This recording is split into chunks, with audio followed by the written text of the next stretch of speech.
Anytime you touch in to the experience of not knowing what to do, you are building your courage to sit in the void of the unknown, which is the only place and the only lens through which new things are created. Hello, beautiful souls. It's a beautiful day in the natural world, and I'm here to call forth in you the feeling of the sacred qualities of life. I trust that through watching this, what I feel here and now in this moment will ignite these qualities already within you, and you will benefit and you will build upon it in your own way from this sacred life that you are. If you've ever lost something suddenly or gradually, you probably know what it feels like to feel the gaping hole, the empty void that remains. And it's really unsettling to sit in that emptiness. And it can be emotionally unsettling. It can be unsettling for our thoughts and our bodies, which are so connected in relationship, right, to whatever it might have been that we lost, whether it was a person or a job, a relationship, right, with something that our being was in relationship with.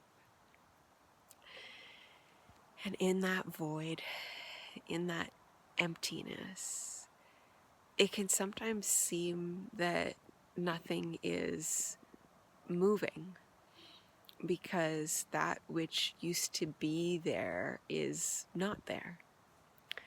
And that absence of something is often associated with an absence of sort of motion or absence of energy, right? There's nothing there. Sometimes, and this has nothing to do with nature, but I was just thinking about figure skating and how when figure skaters, they spin really quickly and then they stop suddenly. And that allows the energy of their momentum to be sort of directed, right, in a way that allows them to like keep their faculties and sort of not fall over and lose their balance after they've generated so much momentum from that spin. And so that sudden stop, that sudden absence of that energy, or that sudden absence of, whatever it is that we were in relationship with, it can sometimes make us think that it's gone, that somehow that that presence in our lives of that person or that job or that experience or even that material thing has somehow like completely disappeared, like it's been destroyed. And that's actually not physically possible. It's actually not physically possible. And so the experiences that we have in our bodies of feelings and thoughts and the sensations in our body is in the presence of that absence is where all of that movement, that motion goes. It shifts from being in the relationship, which is often contained by two forms, right? You and whatever form of the thing you're in relationship with. And it actually is now that energy of relationship or that process is just in you now. Is just in you or, in the world around you. And so sometimes it can be really overwhelming to sit in the emptiness of that void. And there can be a real ache in that space. When I come out into the natural world, there is actually so much emptiness here, right? There's emptiness of sound and emptiness of space. There's not a lot of people out here. Um, there's just not a lot going on at the surface. And yet when I'm out here, the aliveness of all of these very still beings, all of these,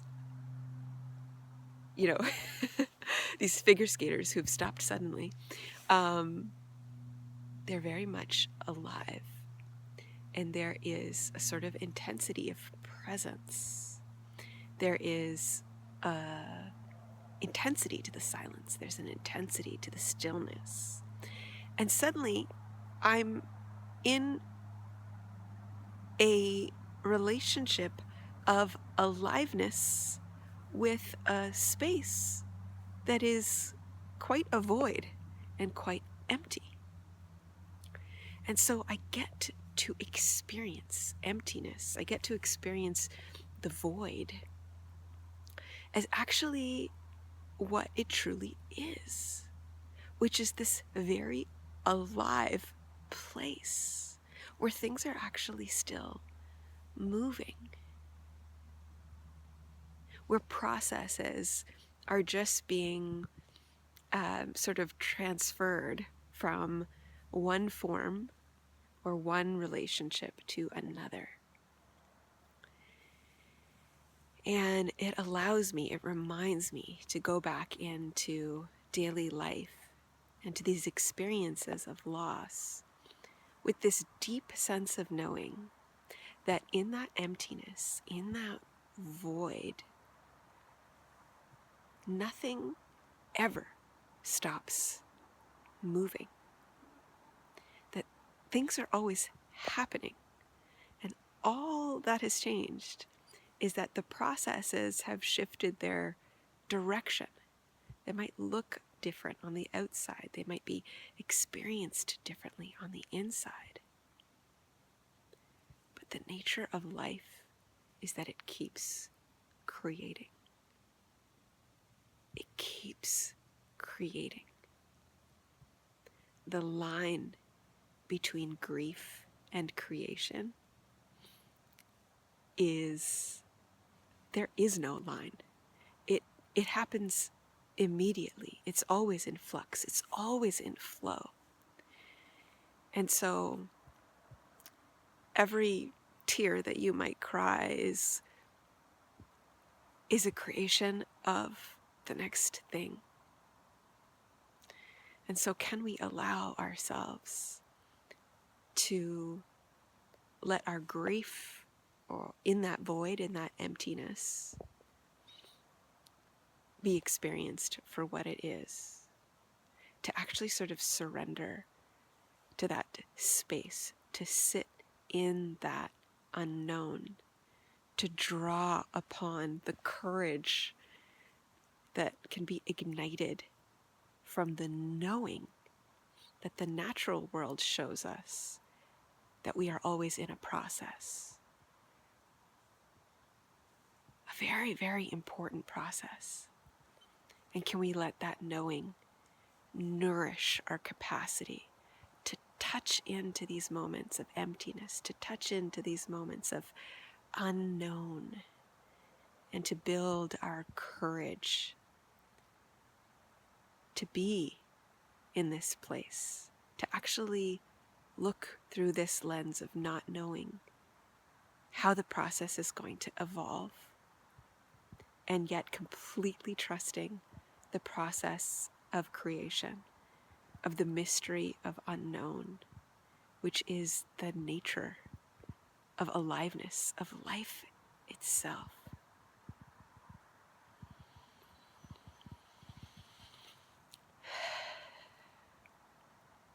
I wish you more and more of what's already here and now, in the wisdom of the sacred qualities of life itself.